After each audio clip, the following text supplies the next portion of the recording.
everybody. Welcome. New edition of Dinner Plus Drinks podcast. I was just telling Bridget off the air, I'm a little tired today. Didn't sleep real great. I was kind of like, there's so much to do today. We got an event on Saturday. We had an event on Thursday. And that's crushing. That's just too many events. I went through the outline, plugged my stuff in. I'm like, this is going to be great. Oh, man. I plugged mine in a couple days ago, so maybe I was excited then, but I'm tired, guys. I'm tired today. I'm on the tail end of a cold, if you can't hear that.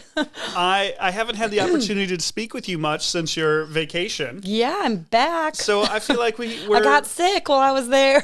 Got the times to talk about all of it. So you were sick. Yeah, I heard. I was sick. So let's start. No, you tell me about your vacation. Tell all of us about how this vacation to the beautiful cottage in Michigan went. It was a bit much. I don't know if I said this on air or to everyone who will listen to me in my life, but Shannon, my sister, said before I left, she's like, remember, it's a trip, not a vacation, which was like the truest words that were ever spoken to me. Because, like an acid trip? Yeah, or what basically. are we talking about? So if you have kids, certainly, like, vacation is a joke. You're still just doing your parenting thing somewhere else. So it was a trip, not a vacation. That's a great way to think of it. It really was. Sets expectations differently. Good job, Shannon. If you paid attention on Amuse Bouche last week, I talked about setting expectations real low, which I did, which actually was really helpful and about accurate. So it took 7 hours to what should normally have taken 5 on a high end to get there. And then we'll just skip everything in between and fast forward to the drive home where Elliot threw up in the first 45 minutes of the way home. So, oh, no. And you love puke. Give you an idea, puke in a car when you have nowhere to go. Was it your car or Tyler's car? It was my beautiful car. Oh, no. My beautiful, I wouldn't say pristine by any means. It's very nice. It's in great condition. It is a nice car. So that sums it up right there without giving you every detail of the trip. It was a lot. We didn't sleep a lot. The kids didn't sleep enough. We didn't sleep enough. We had some quality time with our family, our extended family. That's what's important. Elliot had an awesome time swimming with his cousins. Lucy could float around on an island by herself and not give a crap. So I think she had fun. There was certainly fun. Lucy was in her corner staring. Lucy she had so much fun. Dancing in circles with herself. So we'll talk a little bit about a fun activity that Elliot did during Kid Corner, but I'm glad to be back. The kids fell asleep about 20 minutes from home after not napping the entire drive home. They fell asleep right as we were coming into Lake Geneva, and Elliot woke up in our driveway, and I'm like, oh, he's going to be so sad. And he woke up, he's like, I'm really glad to be home. Like, me too, Elliot.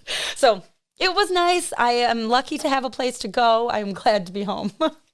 I watched fireworks from... You did? How were they? I saw were beautiful. None. This was an incredible year for fireworks. Really? I feel like everybody really stocked up. They saved up their money. Yep, everybody used those Biden bucks, those Trump dollars, whichever president wrote them, those free money checks.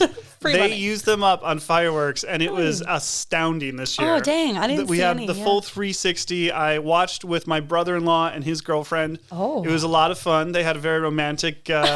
we drank a bottle of Lambrusco. Oh, my God. Wait, they went up on the roof with you? Yep. It was a lot of fun. We did our all-American...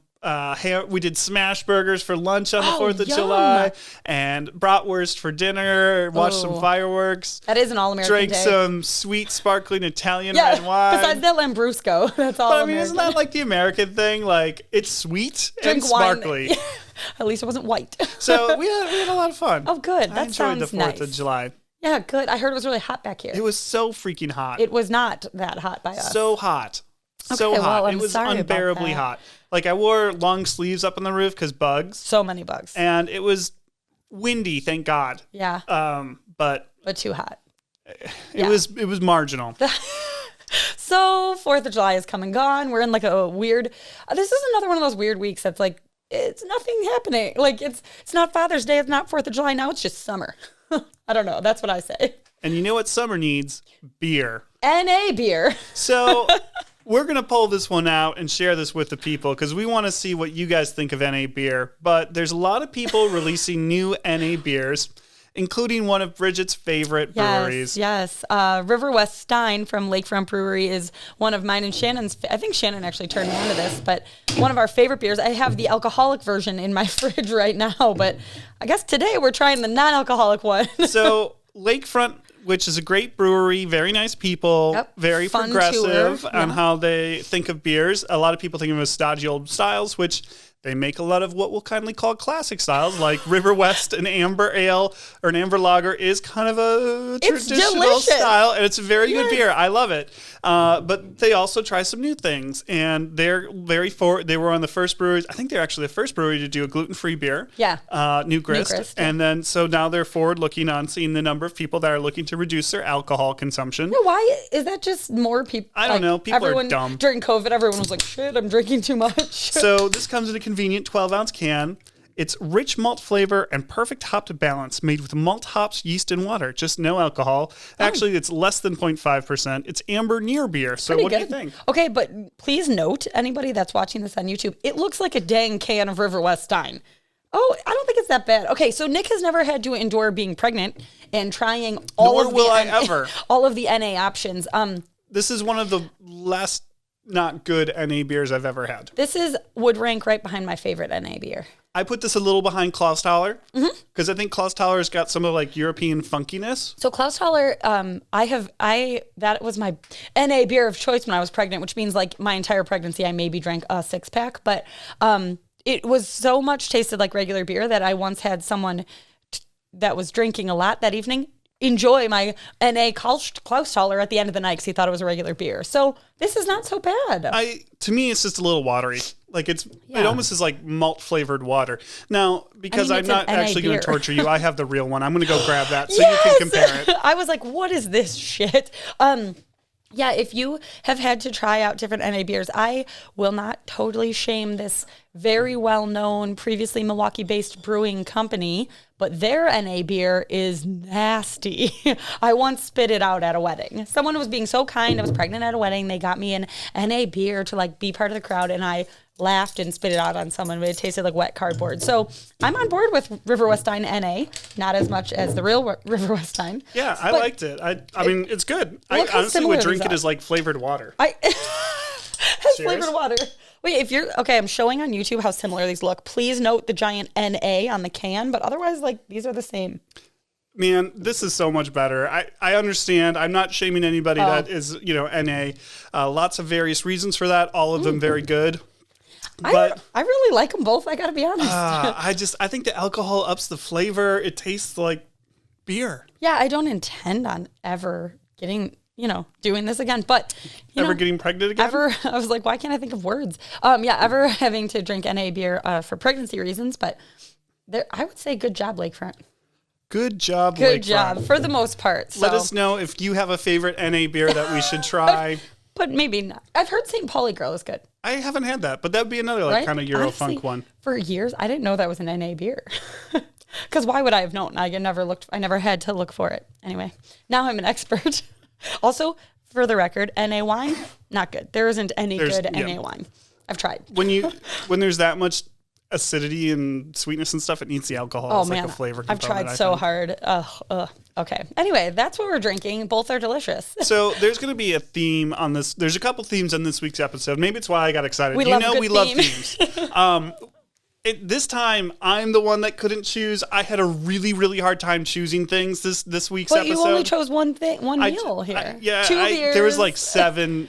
I looked at the outline. The meal outline, the meal plan this week was like, oh, that looks good. That looks good. I haven't made that in a while. What is you have 2 choices for everything here. So please note for the record, it's Nick this time, not me. We're talking vacation things. We're talking Nick can't choose. Nick is indecisive. I'm gonna let you go first with your news story. So what aren't we gonna talk about what we ate?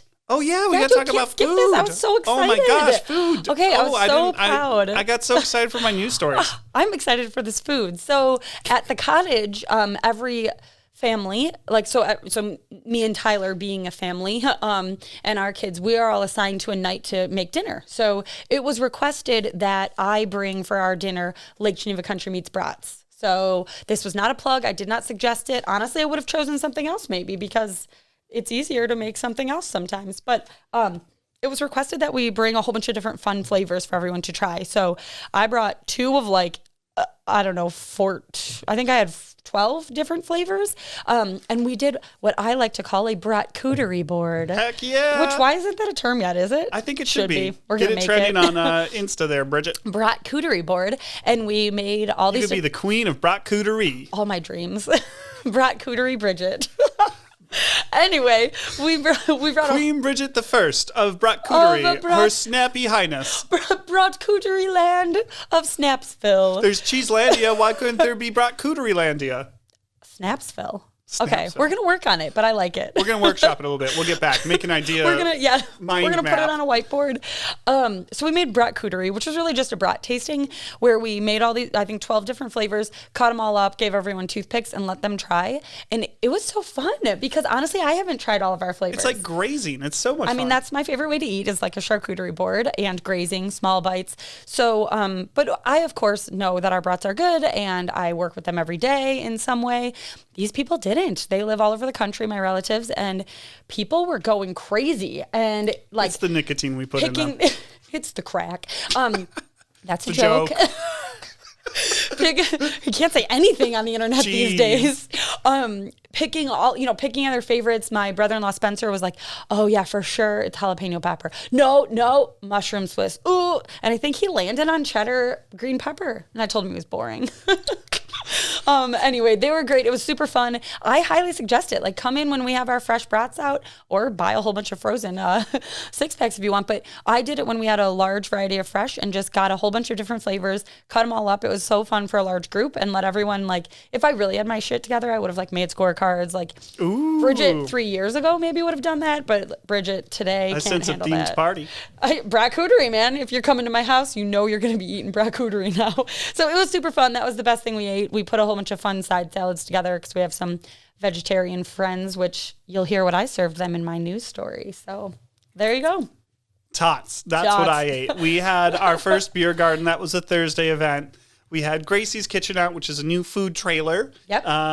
Lynn is a good customer of ours, and she started a food trailer and uses a number of our items for her thing. For her food trailer? And she has a really tight menu, which I think is good. Yeah, good for a food truck. Works well for logistical and ordering. You know kind of what you're going to get, but I also think it's a good mix. So she does pulled pork, which she then does on a sandwich with fries. Mm-hmm.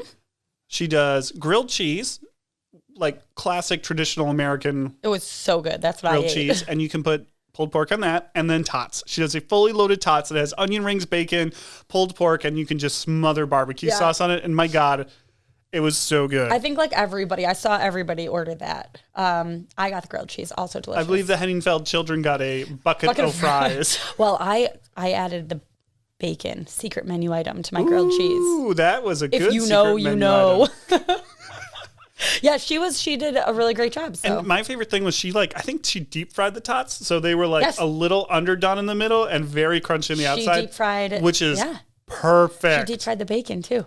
I love tots. The tip that I learned from them is, when it's super hot out, they don't use the deep fryer, which I do not blame them because, like I said, I heard it was really hot over 4th of July, so they turned it off.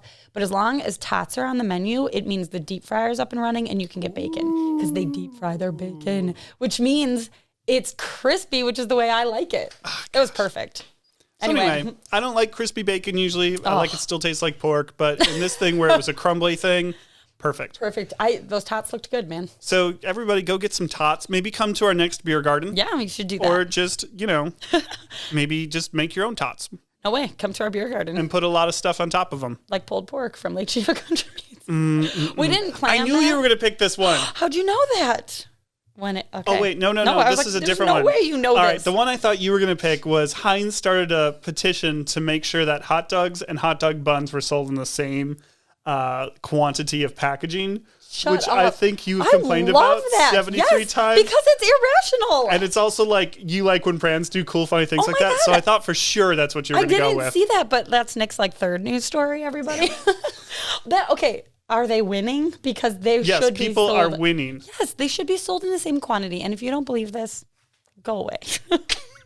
Okay, it's just logic. That is not my article, but Close. No one will have seen this article, I imagine, because it is actually from 2017, but you need to know it. It is an article from the Chicago Tribune, and it is entitled, "A Carrot in Disguise, When a Hot Dog is Not a Hot Dog." So we made what's called not dogs. So we have a number of vegetarian and vegan. Why don't you just call them cats? Ugh, dad joke. So we got 2 dad jokes in this episode too, huh? So we have a number of people that don't eat meat in my extended family, and so my mother-in-law introduced us to these not dogs a while ago, and it is literally a carrot with like 12 weird, crazy spices, and you boil them in all these different spices and liquids, and it tastes like a hot dog. Like I put it on a bun and ate it with ketchup, and it tasted exactly like a hot dog. So really, how was the texture? It wasn't so bad. I mean, textures of hot dogs are weird, so it was a boiled carrot. It tastes exactly like a boiled carrot, but not like you have to stop it before it gets too mushy. Anyway, this is same thing with hot dogs. Stop before it gets too mushy. Along with brat cootery, we served these not dogs, so I wanted to share the article. If you have a vegetarian or a vegan family member, you have to try this and just like, or if you just like carrots. Or if you're me and are like, cool, yeah, let's give it a try. It's a great article from the Trib. It's kind of funny. Gives you the recipe. So we will post that. I would love to know if you try it and if you think I'm crazy or if I'm right. But I'm telling you, it tastes like a hot dog. Eat it with ketchup in a bun. Otherwise, you don't get the full effect. So Chicago Tribune, not dogs. I have 2 news stories. Well, I guess now 3. They're both like really good news stories. I was very excited about it. I wanted to talk with you. First, giant pandas are no longer endangered. Okay, this is interesting. So why? What the Chinese have said that the pandas in the wild has reached 1,800 and they're now just vulnerable, not endangered. For like a day until they fall to 17.99. Well, I love this picture of a panda falling. It's in a tree about ready to fall off. They're the dumbest. Ooh, they're back to being endangered. But, the Chinese send the pandas all over the world to extract favors out of other nations. You never can. All the giant pandas in the world are owned by the Communist Party of China. Seriously? Yeah, this is a fact. Like because they own them. Yeah, and then it's like a lease and it's a diplomacy thing. Like for zoos? Yeah. Yeah, so, that makes sense. So the zoo, you can never own your own giant panda. It's kind of like, I don't know, like really weird. Like child trafficking? I don't want to go there. But it is. If I said what I was going to say, I might get canceled as an insensitive person. But they own them, they own their offspring, and they can do whatever they want with them. So figure out what that might be. Oh my God. But so anyway, for like in perpetuity. Yeah. Just always, oh my God. Okay. So they're always the property of the communists. Wow, okay, great. But they're doing a lot of breeding. It's very hard to get these pandas to mate in the wild or in zoos. They just are not really their libidos are low. They might want to call Pfizer for a little blue pill. Oh my God. But anyway, I'm very excited because I love pandas. My very good friend Jenna is a huge panda person. Anytime I see panda news, I send it to her. This is funny. So this really made me think of my friend Jenna, who I've never seen anyone get so irrationally happy as anytime she sees pandas. How often does she see pandas? Well, like we'll go to zoos or stuff, when we're together. We got kids now. Okay, yeah, okay. Looking for whatever. Looking for a panda. And then the other one I thought you might grab, but I'm very excited I grabbed. I got to remember this. I listened very hard to make sure I got the pronunciation right. Zyala, which it shouldn't be Zyala because it's Zaila. That's what I'm looking at. I was like, and they managed to say the I twice, so whatever. But it's Zyala Avant. She is avant-garde? I was like, really I'm pretty sure it's avant-garde. Yeah, so that's her name, actually. Wow. That's anyway, actually her name? That looks to be actually her name. Okay, funny. Zyala Avant-Garde. She's 14, and she is the first Black American to win the Scripps National Spelling Bee. What? She's from New Orleans, which is awesome. And it was 100 years of these spelling bees, and finally a Black American won, which is awesome. I did not know no Black American has won. The winning word was Mariah, which is a genus of tropical Asiatic and Australian trees. Would you like to take a guess at how to spell it? Not like Mariah Carey? The origin is Latin via Sweden. Oh, no. The only Mariah I know how to spell is Mariah Carey. Murray. Nope. Although the Sweden, I would have ended in an H. I don't know. I wouldn't win that. So the craziest thing about all of this, though, is that not only, so she's only competed in spelling bees for 2 years. Okay. But she already has 3 Guinness World Records. What? They are for dribbling, bouncing, and juggling basketballs, and they all occurred before Ninth grade for her. Holy cow. So she had a few quotes in here that I really liked. One was, now I get to get a nice trophy, which is the best part of any win, which I think we can all agree. She said that on ESPN, she got the $50,000 prize. Oh, that's sweet. On Good Morning America, they asked her what the easiest word she had to spell in the competition was, and she said it was panda. All you need is P and A. We're taking a break. Have a good one, guys.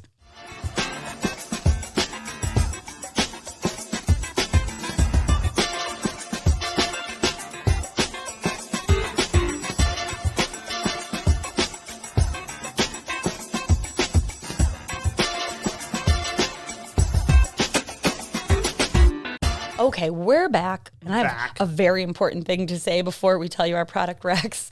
We were talking about not dogs, hot dogs, brats, and a beer. You mentioned something else during your spelling bee discussion that somehow made me think of, it was winning trophies and ESPN.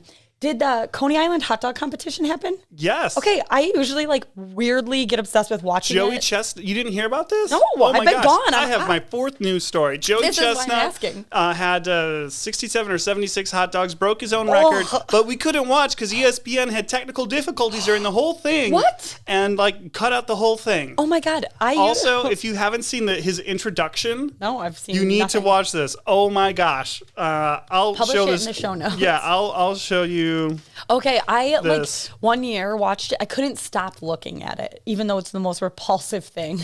Anyway, okay, I knew you'd know the news on that, and I've been, out of pocket when I was at the cottage. So this is a guy that always wins, right? Yep. Yeah. Has anyone when's the last time he lost? A while. Okay, great. Anyway, isn't the secret to dip your hot dog in water? Yep. Oh, it just actually makes me want to throw up talking about it. Okay, can I move on, or are you showing me an intro? I'll message this to you so you can watch it later. So I can watch it in my spare time. Because you need all of the sound on. Okay, while we're looking up disgusting hot dog pictures, I have to tell you about something that is very unlike Bridget. So I've been influenced by every influencer on Instagram, and there's a product that I finally bought because I was going to the beach, little beach vacay. It's called Super Goop. That's the brand, which is funny. By Gwyneth Paltrow? No, that's just Goop. Okay. This is Super Goop. So Super Goop, and it's called Glow Screen. So in my advanced age... It's just like a glow up? No, I'm going to keep asking old man jokes. You are full of them today. It's important to wear SPF on your face in our advanced age, everybody. At all ages. But I am an SPF 50 person. Yeah, you know what? And a long sleeve and floppy hat person. Yeah, he is that. I'm not those things. I wear sunscreen, but I'm not those things. I get too hot.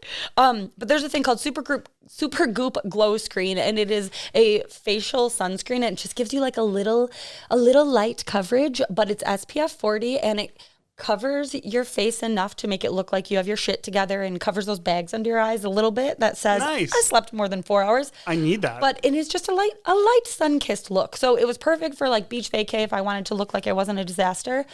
Or I suppose everyday wear if you live in a hot climate that you're outside a lot and not working in an office. But it is a little pricey, which is what my issue is with this in general. But it turns out that proper skincare products are a little more expensive than I am used to paying for Clearasil. Is that what it's called? Clearasil? Anyway, Super Goop Glow Screen. Hard to say, but totally worth every penny in my opinion. I would like to recommend a video game.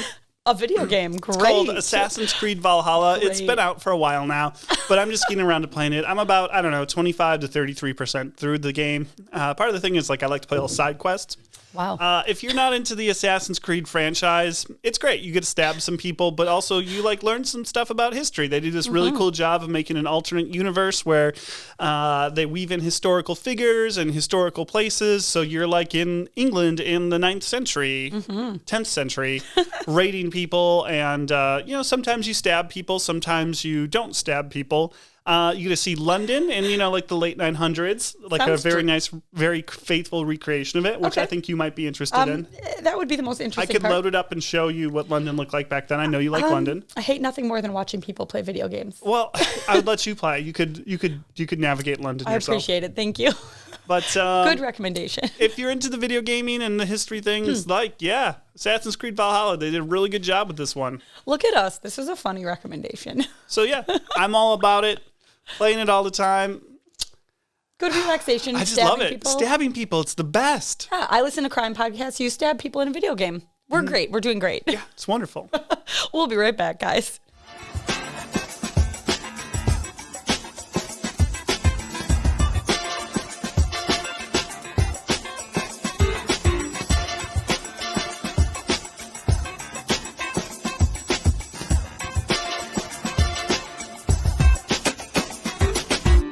Back. We just had the best break. We watched the Joey Chestnut intro. I'm going to put that in the show notes. You have to. I thought he was joking, being a little dramatic. No, it is the best intro in all of sports. It's amazing. I get excited when baseball players have a great hype song for when they walk up, but this was the best. And then the beat drops in this thing, and it's just like... and the announcer looks like he's going to pass out. Let's go. Go eat some food. The number one eater in all of the nation. It's unbelievable. Wow, that was really special. Okay. So for this week's bit after the break, we were going to share some interesting facts with you. And Sure. Bridget started with a really great one, which was about the perfect vacation length. I was like, wow, this is a really good one because it's good. And so I was looking for some other vacation tips. It's maybe we could do some vacay tips because, people go on vacation a lot in August, I feel right before school. So I then came across Lifehacker is a website I really do enjoy. And they have this article called Top 10 Tips for Having a Perfect Stress-Free Vacation. Which, tell me about it. So I thought maybe we could go through these and say yay or nay on these tips. Okay, I want to say the fact I found differs a little from this article. Yeah, and this is what I actually think will be some good banter. Okay, well, we'll start with my fact once we get to that point in the article. So number 10, know why vacations are so stressful. They say... This site keeps reloading on my computer. So they're saying if you only take a vacation once in a while, it puts a lot of pressure on that one time period for everything to be perfect, right? So understand that. Take a break more often, which is such a thing to say to Americans, right? Yes. Take more vacations, people. I mean, I get that. For sure, because you take one every 4 years. But I don't know. Yeah, I think that's a good tip. I would agree with that, even if I don't live it. I think it depends on the type of vacation you're doing. Do you count your cabin up north as a vacation? I don't have a cabin up north, and also hypothetical cabin up north. I don't get the having to drive 4 hours every weekend. I've established that it has to be 3 hours or less. Tyler and I. That was actually what I was looking for. I was looking to see We've spent a lot of time discussing this. Okay, number 9 is the real debating point here. So this is take a 10-day vacation. They say a 3-day getaway is nice, and a week-long one is quite common, but 10 could be the magic vacation number. You've got enough time to travel. Maybe with multiple stops, and you're away long enough that you're forced to offload your duties at work. Well, that's funny. So the fact I found before we get into debating, saying that it was from a source called Weird Facts, and it's the perfect length of time to be on vacation is 8 days. And they say your health and wellness levels rise rapidly while on vacation. Duh. Maybe, but they peak on the 8th day. So your health and wellness levels peak on the 8th day and return to baseline within your first week back, no matter how long you're gone. Because lengthier vacations don't seem to make a difference, experts say the key to improved overall satisfaction is to take more vacations, not longer ones. I think that 8 days is about right. Because I think I've actually read before that day 4 is when you start to really shut it down and be on vacation mode. Okay, I could see that. And then after 4 days, you're kind of So I agree with you. I think 8 days, 10 days is long. 10 days is long. I do feel at some point I feel disconnected from reality and I feel a little FOMO, I think. But also there is something to be said. I actually was just talking to a girlfriend of mine who she and I are very similar about our work ethic and such. And we're is vacation ever really worth it? Because you're never really... Well, that's coming up. Okay, sorry. I'm getting ahead of ourselves here. This is a good one that you talked about. Travel with your kids while keeping everyone happy. Traveling with kids adds unique challenges. Unique is a nice way. Especially when you have to schedule around nap and feeding times. Don't let having young kids or kids of any age keep you from traveling. All you need to do is extra planning. Yeah, I'm a good planner. I've planned everything and it's still stressful. I mean, I am for traveling with kids. My kids have traveled a ton. They've both been on multiple plane rides, 1,000 road trips, but it's still incredibly stressful even if you're a good planner like me. I thought I covered all my bases. I think the better tip here is just lower your expectations. And even when you think they're low enough, lower them to the level of puking in the car, because I didn't quite do that. Now, speaking of being a good planner, number 7 here is let someone else plan your trip. Oh, man. Most of us go the DIY route, but a travel agent can save you time and stress when you have a complex vacation plan, such as traveling with a group or if you have health issues that need to be accommodated. You can also save a lot of money using a traveling agent if you are planning an international trip. F that. Okay. Normally I am like, F this. However, if you are doing, like in my grandma used to always go on bus trips, and I was like, what is this? But now I'm like, yes, someone go on a bus, like plan this bus trip for me, drop me off somewhere. It's like a cruise. Like we were gifted a cruise, my husband and I, for our honeymoon, and I thought I was going to hate it because, hello, control freak. It was dreamy because you don't have a choice. You're like, you can do one of these 4 activities. Go. If Jack Dawson didn't fit on that life raft, Tyler Leach would not. You're not going to just freaking cruise boat. Come on. So was the Titanic. Yeah, okay, you're right. I do have a guy, his name Omar. He does help me out with my international travel. So international travel, maybe. It depends on the kind of trip. But I'm mostly a plan my own trip person. Shocker. 6, head to an underrated vacation destination. Yep. If you like crowds and long lines, visit a popular destination in prime tourist season. Otherwise, you might enjoy your vacation more if you head somewhere less popular. Then they, have like links to their own website, some underrated places. Got to get them clicks somehow. I'm looking at you, Disney World. I think the better tip is go on a like unpopular time. That is also a good tip. Things are popular for reasons, I generally think. Yeah, I'm having a trouble with this one because, like, of course we want our kids to go to Disney World, but also the things we could do with the amount of money we would spend going to Disney, even in the off season. And I 100% will go in the not popular time. I am not on board with traveling with like crazy hundreds of thousands of people. I don't know. I'm undecided right there because I like going to a place that no one's really discovered. Yep, that's all.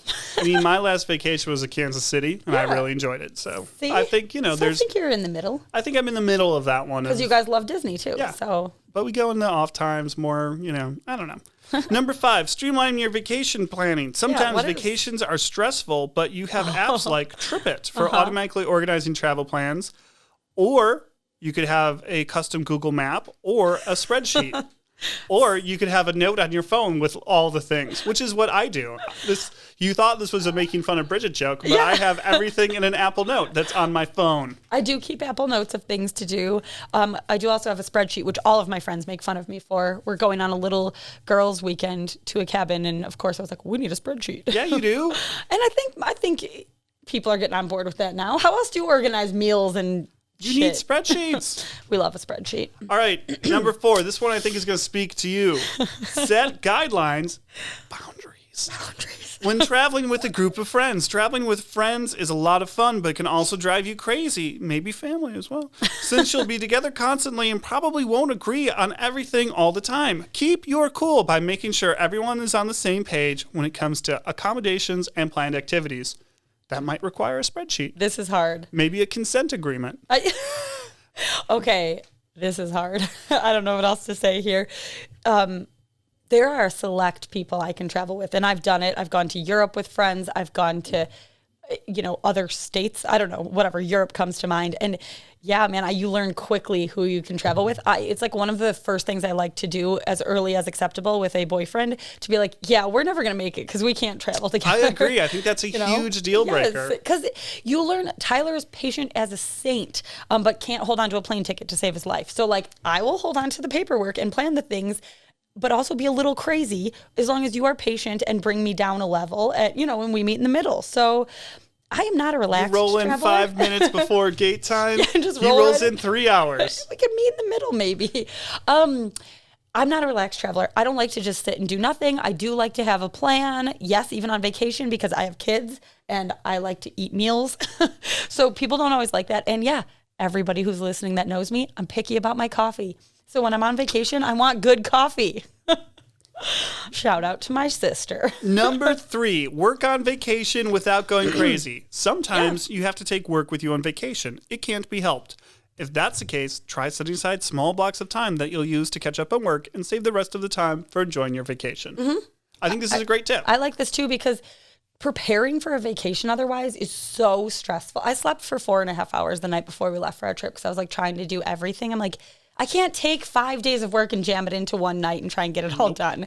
So yeah, I don't have an issue with working on vacation. I like my job. I don't mind doing it. That's right. That's right.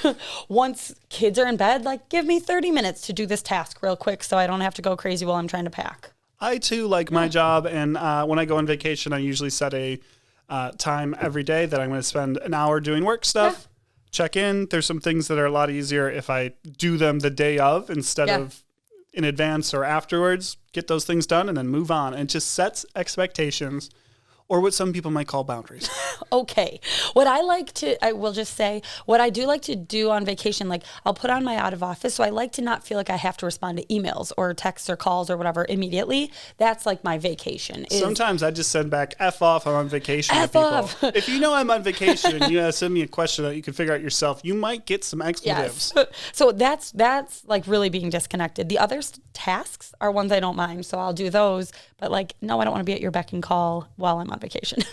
So tip number 2, but don't let work ruin your vacation time. Go. I mean, I do think, like, again, if I don't feel like I'm at your beck and call, I'm not going to check my email and do my work at noon when I'm on the beach. I'm going to do it at 7 a.m. when everyone else is still asleep, or 10 p.m. when, I don't know, people are playing cards. So tip 1 is take a vacation already. So this list, there was some good things in here, but it's really about 6 items, not 10. Yeah. And 3 of them are the same. Yeah, I was like, they're pretty obvious. But I think the really good ones that we can agree on are plan.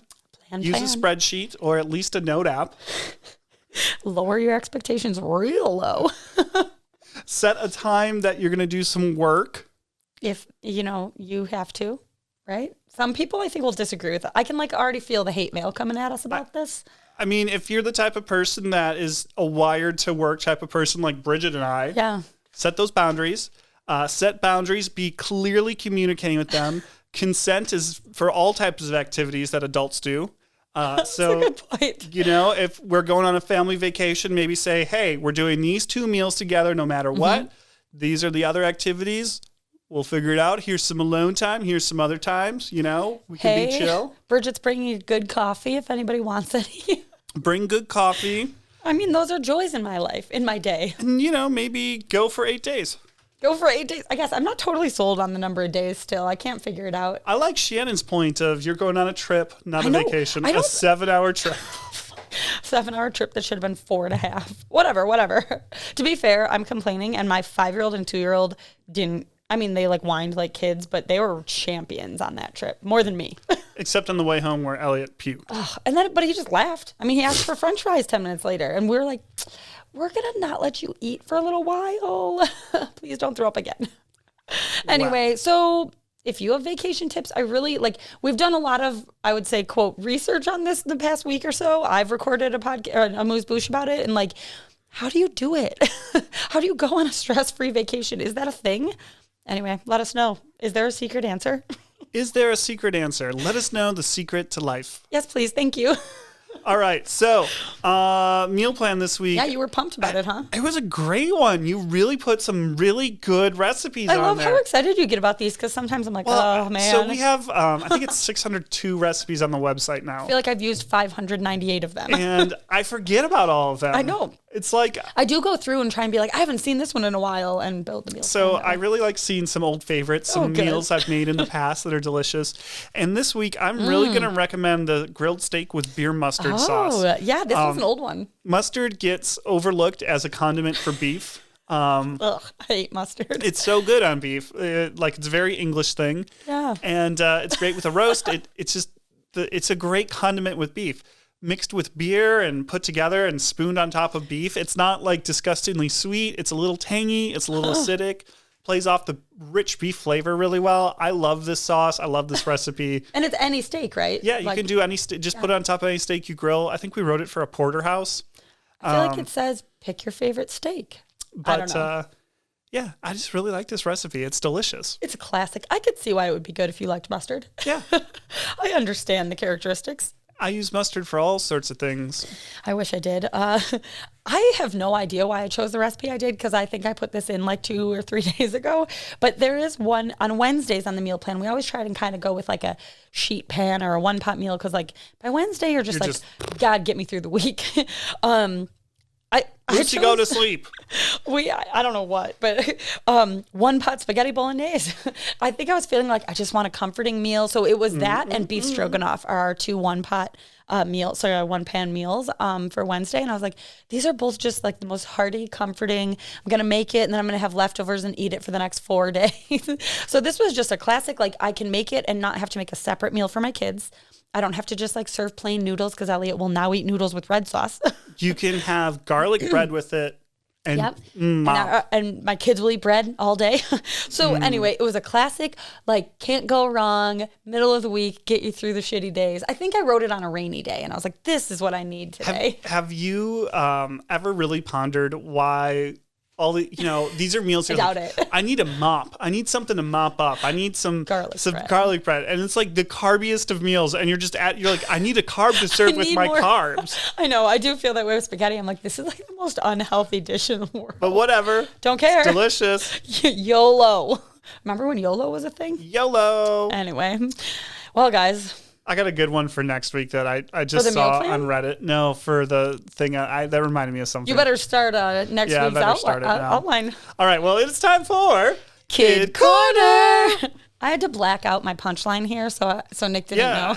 I respected the blacking out. I've been on pins and needles. Been on pins and needles. It's not anything that thrilling, but I think it's been a while in Kid Corner that I've like made fun of my kids or told a story about them eating their own poop. So we're going to bring it right back to embarrassing kid stories, which is why we started Kid Corner. Elliot, bless his soul, came up to me and was like, Mom, can I do Pokemon yoga? And I was like, sure, man. What is that? But we did do some yoga during COVID when that was like a thing. Kid yoga. Yeah, and Elliot loves it. And I keep meaning to like every morning when you're up at the butt crack of dawn, do some yoga with him because he loves it. And it would make me do it too. So and it's a big kid. Like it'd probably help his joints and stuff. Yeah. I mean, he did it with Travis. So with his Uncle Travie, so Tyler's older brother, they did Minecraft yoga one morning and Pokemon yoga one morning. And they do it out in the grass. It overlooks Lake Michigan. So it's like this very peaceful thing. I can sit and have a hot cup of coffee on the screened-in porch and watch them do yoga. So I'm sitting there peacefully, like, I don't know, Lucy somewhere, and having hot coffee. And Elliot is in these awesome pajamas I got him. They're teal with bright yellow bananas. They look like Andy Warhol, kind of. They're really cool. And he's like doing tree pose and he sits down to do something. And he goes, I just farted on the grass. And he was so excited that he farted on the grass. He like thought it was the funniest thing. And I was like, kid, that is exactly what you're going to do during yoga. It's like, you're a dude. You're like loosening your muscles and you're going to fart. And so he like did it when he sat down and then he stood up and did the tree pose again. He's like, I just farted again. And like was so excited about it. And I'm like, if this isn't parenting, I don't know what is. Like, I'm so proud of my peaceful kid doing yoga, having my hot coffee, watching basically his butt side, and then he started yelling about farting. So it was great. It was really fun. Thanks, Uncle Travie, for doing yoga with them. Mine isn't about bodily functions. It's about my little queen. My queen. We had my little princess. You mean Sarah's your queen. Sarah's my queen. We had the beer garden, and Sarah and Simona walked over. And Simona walked half of the way, then got in the wagon and rode across the field like she was the queen of effing Sheba. I'm gonna tell you right now. I'm playing this music by Georg Friedrich Handel. It's the arrival of the Queen of Sheba. It's performed by the Advent Chamber Orchestra in November 2006. Roxana Pavel Goldstein, musical director, Ella Goldstein, orchestral manager. That's how we got the rights to play this music, by saying that. So we're going to play Arrival of the Queen of Sheba. So just picture this. She's in her red rider wagon thing with her blankie, her puffer, her like furry coat, her thing of milk, her baby doll, and I think she had like a bar of some sort too. So she's just like kind of food.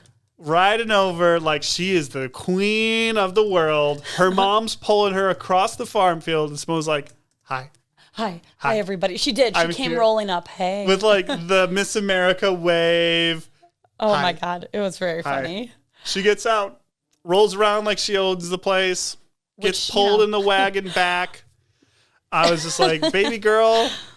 You should make it a video somehow. Like, put her face into Queen of Sheba. I should. Yeah, that type of thing. Sure. Yeah. Why not? Do it. I'll do that. Do it for the gram. Yeah, do it for the gram. So anyway, I was just like, you got to be kidding me. It was funny. But also heartwarming. So that's my baby. I love my baby girl. I love her so much. I don't know if we're going to make it through a kid corner ever without him doing that. Good work, Sarah. You're the champion. I mean, you were. That was a long walk. Okay. I mean, it's a bit of a walk across some rugged terrain. I believe Rayla and Lenny were interested in doing the walk too. And then they looked at the distance and said, Nah. We'll just run around the field. It was really cute. It's nice in Wisconsin to have kids be able to come to a beer garden and not be stressed about it. Yeah, we were stressing that in the emails of, look, you can have your kids here. Yeah, this is family friendly. It's a field. We have water. And sangria. That is not for there's children. Alcohol in there. We won't give your kids sangria. Who cares? Who cares? It's not Maybe juice. they'll sleep tonight. Just kidding, everybody. Give them a little brandy. It'll make their gums feel better. I feel like we have to tell you we're kidding. I'm not. We're going to be canceled. Well, guys, thanks for listening. I'm going to give you one last tip. Oh. Drink this River West NA when it's very cold. Oh, did you try it warm? I don't know why I feel like I need to try it, but I'm going to. It's obviously not really beer. Yeah. Becomes a lot more malty. Wow, it really is so much worse lukewarm. Yeah. Okay, well, put it on ice because who cares? It's not real beer. Put it on ice. Have a great week, everyone. Thanks for checking it out. Did you listen to this week's Amuse Bouche? I don't know because I publish it late. Because I'm a disaster and vacation is hard. But we learned that in this week's episode. Listen to Amuse Bouche. Amuse Bouche. Well, listen to our Pinkies Up. Is American wine better than French wine? Watch it on YouTube, really. Nick put some hard time in on graphics. So you got to watch that one on YouTube. Sarah herself said that was a good episode, which is extraordinarily high praise from my wife. It is. She gives us good, honest feedback. I really appreciate it. So she really enjoyed that one. So if she liked it, you probably will too. She is our best critic. I'm not kidding. She's very complimentary. I'm not kidding. God, I'm a mess, you guys. Okay, thanks so much for listening in. I'm going to go recover from my vacation. Instagram, Facebook, dinnerplusdrinks.com. Shoot us an email. hello@dinnerplusdrinks.com and YouTube. See you next week. Cheers, guys. Bye-bye.